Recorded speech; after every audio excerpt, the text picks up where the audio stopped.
Do you ever miss the earlier days of the internet? Back when it didn't seem like at least 80% of everything was designed either to make you angry, upset, triggered, or otherwise uncomfortable, and when you could actually disengage from your goddamn technology and go outside and touch some grass? Back when the youths did things like learning to code so we could have the best MySpace profiles and the coolest websites for our Neopets. Those were the days. I mean, kinda. It also kinda sucked. I kinda hated being a kid. I mean, not that I was ever a grass toucher in my youth, though I am now, but I was basically born with a computer in my hands, which is wild considering how large computers were back then. As someone who's been chronically online since I had internet access, to the point that I even got 2 STEM degrees and worked multiple tech jobs because I just love technology so goddamn much, the direction that tech and the internet has gone in is, how do I say this concisely? Yikes. Like, as a kid, I truly believed that technology was going to save the world, and, yeah, it's not really doing that, now is it? If you've ever wondered if people on the internet were always this annoying, I can safely guarantee that the answer is no, absolutely not. No one was like this in the day of Neopets and MySpace. I mean, maybe some people were, but the majority were not. And the entire reason people have gotten more annoying on the internet is because big tech is making people annoying for profit. Not necessarily because they want people to be annoying, but because they want to generate as much profit as possible. And if the cost of that is that people are becoming increasingly reactionary and obnoxious, that's fine if it makes the big bucks. And that's what we're going to talk about today. How tech companies design apps to be addictive and why they don't care if it ruins your brain.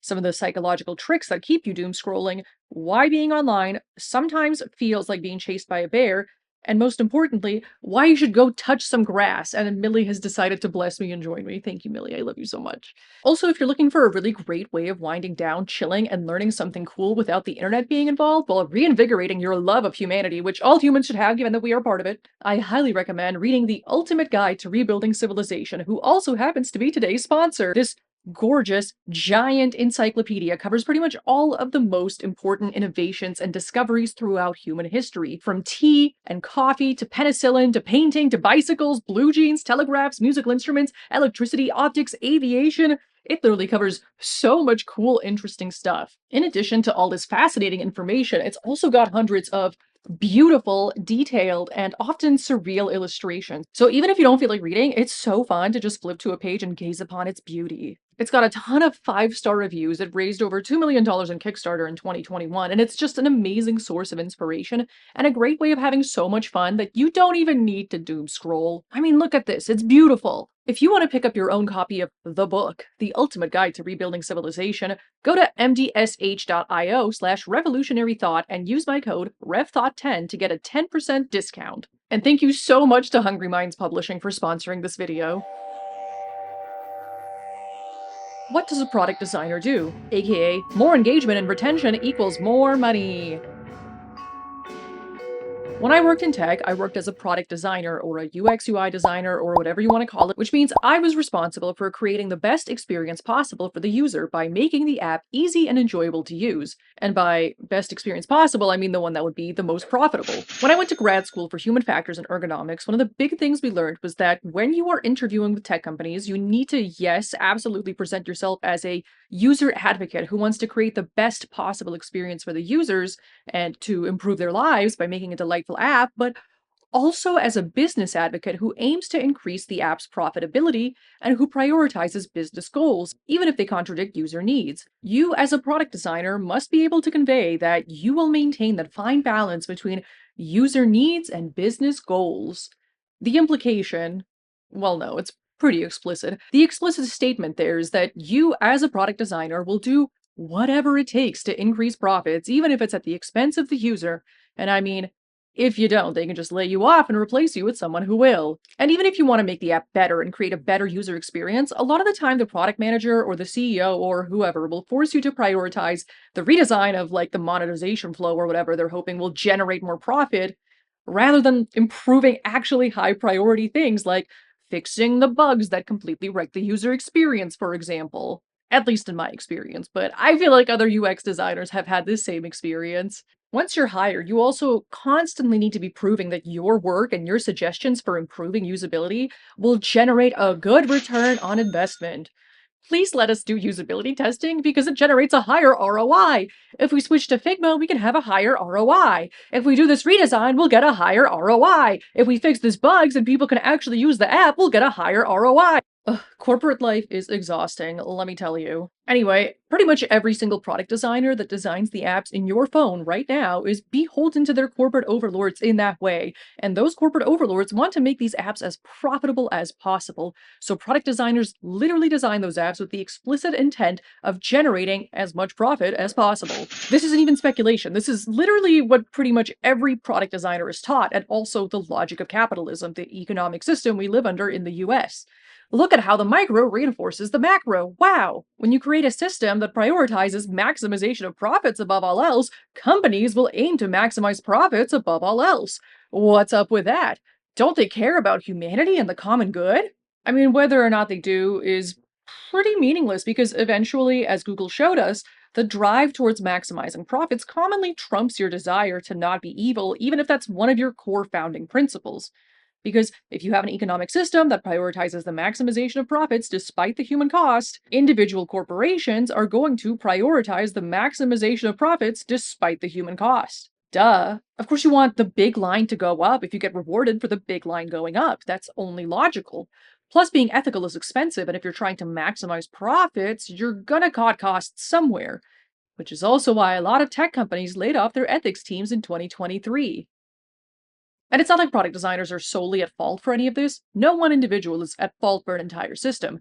It's just that when a system rewards corporations for generating profits, that's what a corporation will prioritize, and what the people working there will be forced into doing, regardless of their own personal agenda or ideology.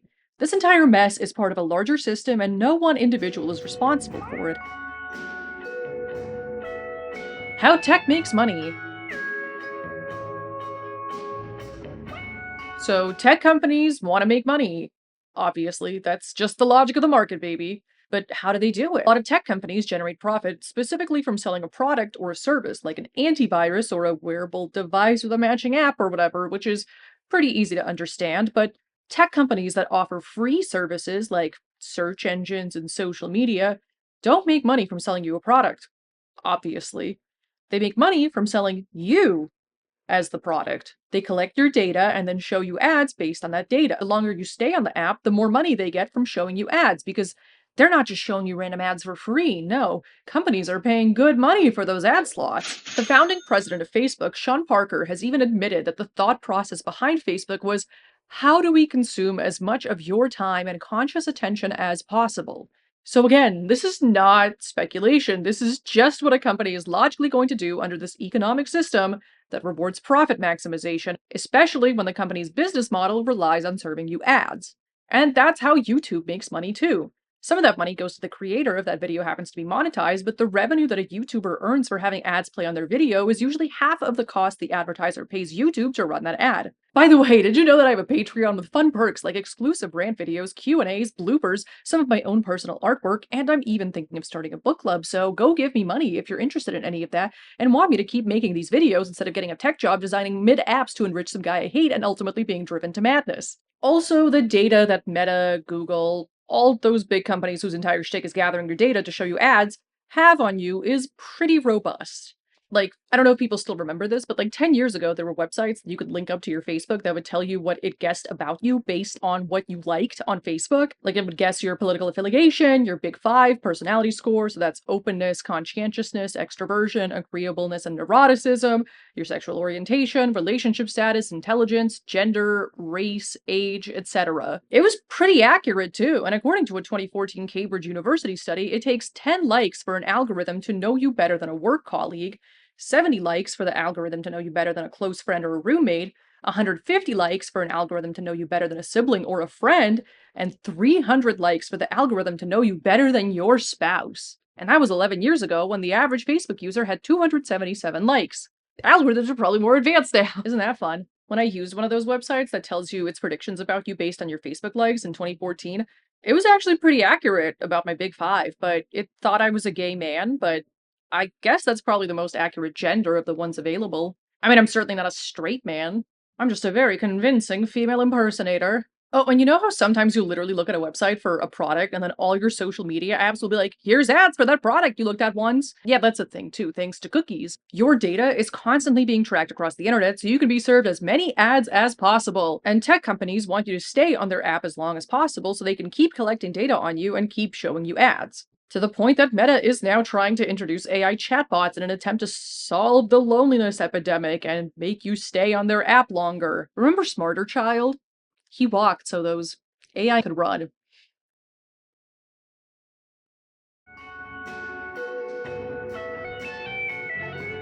How to design addictive apps. As we just established, if an app shows you intermittent ads, that's how it's making money, and the more ads you see, the more profit that generates for the tech company that makes the app. So, of course, tech companies want to keep you on their apps for as long as possible in this attention economy. And that's where product design comes in. Product design is not only an art that involves making subjective aesthetic choices so the things you use look nice, but also a science with rules and principles that you can use to create an experience that increases engagement and retention. It's basically just applied cognitive science, which is what my bachelor's is in. You know, like the study of cognition, which encompasses memory, attention, perception, language, reasoning, all the most fun parts of psychology, according to me. Anyway, this form of applied cognitive science, called user experience design or product design or human factors engineering or whatever you want to call it, could be used to benefit humanity, legitimately make certain necessary tasks easier, streamline everyone's lives, and create large scale systems like governments, or if you don't like government, centralized administrative bodies that aim to do all of those things and to ensure that everyone has their material needs met. But as it stands, all of that goes against the logic of the free market. If it's not profitable, it's basically useless. But making you addicted to your phone is extremely lucrative for tech companies. So, how do you design an addictive app that makes your brain go brrr, your body go ah, and your executive function go bye bye? There's a ton of principles and laws of UX that every product designer knows and loves, like Nielsen's 10 usability heuristics, Fitts law, Hicks law, Gestalt principles, Miller's law, Parkinson's law, serial positioning effect, the Zeigarnik effect. I could go on, but you get the point. There's a lot of principles and laws that go into designing easy to use things, and I can't possibly cover all of them in this video, so I'll just go over Hicks' law and the Zeigarnik effect and how those two in particular keep you doom scrolling. According to Hicks' law, the time it takes a user to make a decision increases with the number and complexity of choices.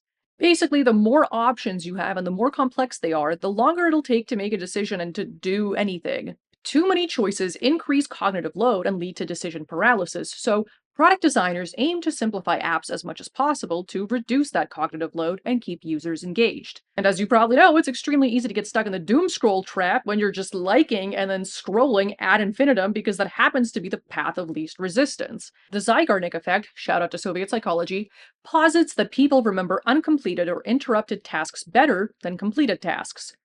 Unfinished tasks, like having 3 notifications waiting, can even create anxiety and a fear of missing out. In one study, hearing the ding of a notification made participants perform far worse on a task, almost as badly as participants who were speaking or texting on the phone during the same task. And I mean, it makes sense. What if those notifications are important? Well, I might as well just check my phone and see what those notifications are. And bam, trapped in a doom scroll loop again. We also know from pigeon lore and behaviorist psychologist B.F. Skinner's studies that if you put a pigeon into a Skinner box with a lever that sometimes dispenses little treats, the pigeon behaves differently depending on the reinforcement schedule, basically when the little treat is dispensed. The 4 reinforcement schedules are fixed interval, fixed ratio, and variable ratio. And guess what? Humans are kinda pigeon-brained. No shade to pigeons. Pigeons are great. Fixed means the number of responses or the amount of time between reinforcements is set and unchanging. Variable means that the number of responses or amount of time between reinforcement varies or changes. An interval schedule is based on the time between reinforcements. A ratio schedule is based on the number of responses between reinforcements. Variable ratio, where the little treat is delivered after an unpredictable number of responses, like with slot machines, produces the highest response rate. With the variable ratio schedule, pigeons basically just continuously press the button because the next press could be the one that finally dispenses the little treat. Fixed ratio also yields a high response rate, but with pauses after getting the little treat. An example of a fixed ratio schedule would be like a streak in an app, where you only really need to use it once a day in an entire day to maintain that streak. So you feel motivated to come back to it, but it's not like you check it every single hour. Fixed interval, where the little treat dispenses only if you press the button after a set amount of time, yields a moderate yet steady response rate with a pause after getting the little treat and is the easiest behavior to extinguish. However, variable interval creates a moderate yet steady response rate with its unpredictability. A lot of social media functions on an unpredictable variable interval or variable ratio schedule.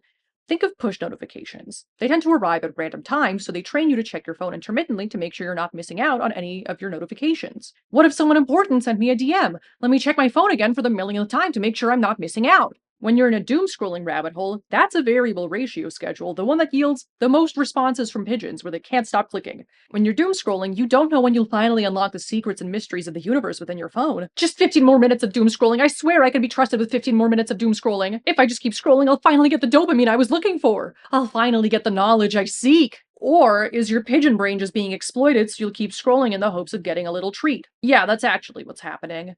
This unpredictable reward schedule basically exploits the same mechanisms that drive gambling addiction, which makes social media really easy to get addicted to and really hard to quit. In addition to the highly addictive variable reinforcement schedules produced by social media, there's also other patterns that make it addictive. Endless scroll, algorithms that personalize your feed, removing barriers to entry so you can get sucked in right away, like what TikTok does really well, and so on. It's no surprise that there's UX designers out there wondering about the ethics of their own professions, but again, it's not really their fault. It's the entire system that rewards this type of addictive design. I just want to watch my enemies burn, the carceral logic of social media. In addition to the logic of the free market and the power of design to influence behavior, we also live in a carceral culture that recreates the prison system in basically every facet of our lives, and the internet is no different. Even though it's obviously better for us to swipe away from the thing we don't like or ignore the annoying person that's posting cringe so we don't take psychic damage, social media platforms effectively encourage drama. That's why someone's always getting dragged on TikTok or Twitter, and why there's a ton of people out there making misogyny slop content about how evil some random celebrity woman is. Drama generates engagement, and all engagement is good because, as we established, engagement equals money for the platform. Also, so many of us feel disempowered in our daily lives. We have no control over how society is run. The price of everything is going up all the time. Job security doesn't really seem to exist anymore. Your boss is probably a jerk. The political system is a mess. The economy is in shambles. The world is on fire. But at least when you go on the internet, you can finally police and punish your enemies and watch them burn. You can finally have some semblance of power over someone else. Plus, the relative safety and anonymity of the internet often makes people feel empowered to say the most unhinged things they can think of, like, on purpose. At least no one will sock you in the jaw for it, I guess, and it'll give the evildoer the punishment they deserve. In a series of studies conducted at Princeton University in 2023, the researchers found that all of that is pretty much why people engage in pylons. Not out of a genuine desire to create a better world or to hold someone accountable for a legitimate transgression, but because of their own hedonistic desire to watch someone get the punishment they think they deserve. Indeed, their research shows that the participants in their study were largely concerned with shaming by showing, loudly, that the original offender deserved the negative consequences of virtual wrath. Rather than a desire to identify and correct an injustice associated with a particular post, people were motivated by feelings of schadenfreude. They were getting their kicks out of watching the misfortunes of others. That sounds pretty carceral and punitive to me. The next time you're on social media and something or someone pisses you off so much that you want to say the worst thing that your brain can generate in that moment in an effort to police their behavior, ask yourself why you're doing that and whether it'll legitimately make you feel better or make the world a better place. It probably won't, and you're probably just trying to feel better about yourself and your own life by burning someone else at the stake and hoping the flames will keep you warm. They won't. You're just creating a society where you being burned at the stake is now more likely. Something, treat others how you want to be treated. The algorithms within each social media app are pretty good at predicting what will keep you on the app longer, but that isn't always the same as what you want or even need to see. In fact, sometimes the algorithm shows you a horrible triggering thing that some problematic asshole said that makes you feel like you're being chased by a bear. Only you unconsciously think that the bear is in your phone, so you can't stop checking it or engaging with it to make sure that you're safe from the goddamn bear because being triggered makes you hypervigilant. Unfortunately, This also means that making you triggered generates engagement. And so does engaging in pylons, which also makes you triggered.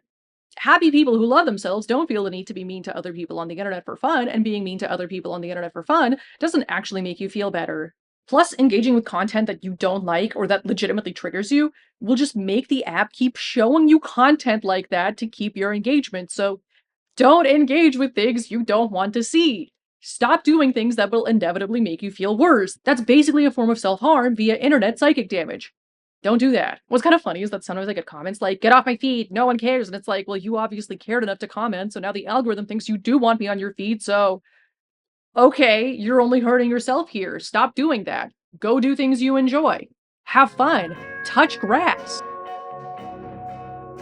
How tech is literally rotting our brains. So we've established that tech companies want us to be trapped in an endless doom scroll rage post loop like pigeons in a Skinner box looking to finally get that little treat. And all of that is doing some pretty weird stuff to our brains. I mean, everything changes your brain because neuroplasticity is a thing. Basically, the more you use your phone, the more you reinforce the neural pathways that lead you to picking up your phone, the more often you feel the urge to check your phone even when you don't need to. Any millennial can probably corroborate that technology has totally rewired our brains because we experienced that shift during our formative years, and studies just further confirm that. According to a 2015 study conducted by Microsoft, the average human attention span dropped from 12 seconds in 2000 to 8 seconds in 2015. In that same study, 77% of people aged 18 to 24 also responded yes when asked, when nothing is occupying my attention, the first thing I do is reach for my phone. And that was 10 years ago. I would guess that people are generally even more of phone checkers now. And hey, guess what else? People are so bad at sitting with their own thoughts now that some people would rather shock themselves than allow a thought to ever occur. In a 2014 study, researchers left participants alone in a lab room for 15 minutes with a button that they could push to shock themselves if they wanted to do that for some reason. All participants stated at the beginning of the study that they would pay money to avoid being shocked with electricity, but during the study, during those 15 minutes in that room, 67% of men and 25% of women chose to shock themselves rather than just sit there and think. And that was 11 years ago, so I wonder how that is now. It's like the study version of that meme. I would simply not be corrupted by the magic object. If it is actively harming you, why don't you put it down? Me receiving psychic damage 23 hours a day from my phone. A lot of people would rather take psychic damage, or I guess actual physical damage in the form of an electric shock, than be alone with their own thoughts and actually process their emotions, especially men. I mean, those were all undergrads, as most studies are, so maybe that had something to do with it, but I think a lot of people just really hate being alone with their thoughts. Also, that combo of fear of being alone with one's thoughts plus social media often manufacturing a triggered state in people just means that lots of people who are on the internet are just stuck in permanent stress mode, which is why doom scrolling is not really all that energizing or relaxing. You're not going to be relaxed if you're trying to scan for threats everywhere. It also really doesn't help that content that elicits a strong emotional response tends to produce more engagement, which then spreads in the algorithm. In a 2018 study, MIT researchers found that false news stories are 70% more likely to be retweeted than true stories. They also found that true stories take 6 times longer than false stories to reach 1,500 people. Part of this is likely because sharing novel information makes one feel as if they're in the know, but it's also likely because people tend to respond to false news with surprise and disgust, which are pretty intense emotions. Meanwhile, replies to true news stories were more characterized by sadness, anticipation, and trust. Basically, triggering people is a great way to improve engagement, even if it means they're spreading false information, because that's still engagement. And people are so disconnected from their bodies that they often don't even realize they're triggered, even though their heart is racing, their muscles are tense, and they can't stop checking their replies because their lizard brain thinks there's a bear in their phone. I guess the good news here is that it's not your fault that once you start doom scrolling, you can never stop. Not only are social media apps literally designed to keep you on them for as long as possible, but emotional content yields more engagement, which means that it's the thing you'll see the most of, which will often make you triggered and hypervigilant, and then you get trapped in a shame spiral, which makes actually putting down your phone seem like an insurmountable task. Being in a state of chronic outrage also trains our brains to scan for threats everywhere, even in the most benign of posts. A lot of people who get triggered on the internet externalize their pain by being insufferable towards others and saying the worst possible things that come to mind to try to transfer their pain to someone else. And that's just not a good time for anyone. And that's the system that tech has created to maximize profits, and basically how tech has made people annoying for profit. Please go touch some grass, I swear you will feel way better. If tech is turning us into anxious pigeons who can't put our phones down, well, what can we do? Seize the means of production, of course. But I mean, before we can do any of that, did you know that touching grass is good for you? And did you know that you're a mammal who did not evolve to be looking at a flat screen that's emitting blue light for hours? We evolved alongside nature because we are nature. If you can, go spend some time in nature. It's beautiful and great for your nervous system. Or just get a plant, or look at the sky. That's all very beautiful too, and a great way to disengage from your phone. All of what we've discussed today is very clearly a systemic problem. We live in a capitalist, patriarchal, white supremacist, anti individuality, carceral system that rewards the maximization of profit above all else, regardless of the human cost. And the internet reproduces much of that logic and largely leads people to behave in the ways that we just talked about, which is not good for fostering solidarity or unity and kind of just makes everyone annoying and or on edge. If you're addicted to your phone, fixing your own phone addiction as an individual won't change the entire system, obviously, but it will make your life better and fix at least one contradiction. Being aware of how tech is exploiting our brains for profit is definitely a good start because you can't fix the problem without diagnosing it first, and hopefully this video has helped you with that. Obviously, to make systemic change, you need collective power and to read theory and actually study past successful revolutions, which you can start doing by watching my Everything Historically Wrong with Anastasia video. Revolution also means solving contradictions. So definitely solve your own internal contradictions, whether that's self-hatred or the inability to disconnect or the belief that it's good praxis to insult people on the internet for slightly disagreeing with you on a niche ideological issue or what have you. And all of that is probably going to involve touching grass. I'm so sorry, nature makes us feel better. Thanks for watching! This video was made possible by my wonderful patrons on Patreon. If you like my videos, consider joining for early access to ad-free, uncensored videos and monthly exclusive patrons-only rant videos that you can help pick. Plus, your name will be immortalized in the credits of my videos. You can also send me a one-time tip on Ko-fi or PayPal. And remember to like and subscribe and share this video with anyone you think would like it. It really helps support the channel. What do you think is the most annoying thing about the internet? And, what's the most fun thing about real life? Let me know. Or leave a robot emoji. I hope you feel inspired to touch grass! After you watch more of my videos, of course. Okay, bye!